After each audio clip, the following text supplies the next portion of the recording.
Ndewo onye ọma na-ege m ntị. Ọ bụ OFILI-IYKE TV ka ị na-ekiri. Ọka akụkọ bụ Maazị OFILI-IYKE gerezie akụkọ anyị ka ọ ha n'uju. Tupu anyị aga n'ihu nụrụ ọkwa dị oke mkpa. Ụbọchị taa bụ mkpụrụ ụbọchị 21 n'ime ọnwa Febụwarị bụ ncheta ọmụmụ odogwu nwoke bụ Mr. Charles Chukwunonso, onye ji Nwachikunaka 1 na Nnedo wee mara nke ọma. Odogwu na Douala Cameroon. Nwoke ọma, ọ ga-adịrị gị mma. Emere ka anyị mara na ọ bụ ya bụ CEO Charicam Douala Cameroon, onye a mara nke ọma na azụmahịa electronics na imported furniture, international and national business tycoon.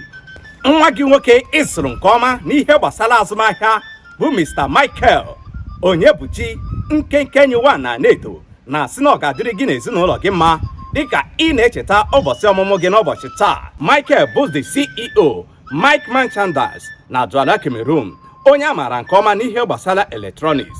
N'otu aka ahụ, ụmụ bọyị gị ndị ọzọ ịzụpụtara nke ọma na-asị na Chineke ga-aga n'ihu ịgọzi gị n'ezinụlọ gị site n'inye gị ogologo ndụ na arụ isi ike.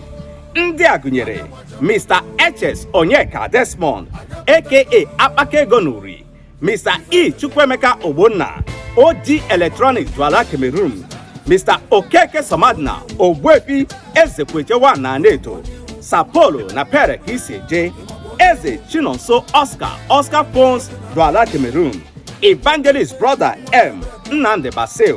Odogwu nwoke a na-asịkwa na ọ ga-adịrị gị mma.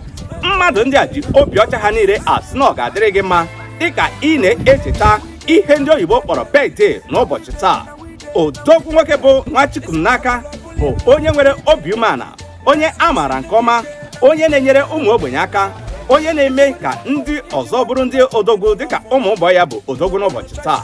OFILI-IYKE TV na-asị na ọ ga-adịrị gị mma na Eke, Orio, Afọ, Nkwọ. Ihe ọbụla ị ga na-eme ka na-aga n'ihu baa n'aha nke Nna na nke Ọkpara na nke Mmụọ Nsọ. Amen. Onye binyere aka n'ọkwa bụ Mr. Michael Onyebuchi nkenke enyi 1 na Nnedo. Ọ ga-adịrị gị na mma. Ebe a ka akụkọ ụwa nke ụbọchị taa na-abịa n'isi njedebe.